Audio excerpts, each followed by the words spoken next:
fået at vide, at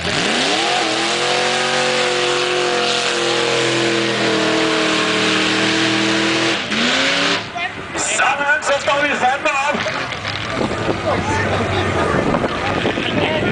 Team Fart har samlet en bil, der laver 1400 Newton. Vi ved ikke, hvor mange hestekræfter den har endnu.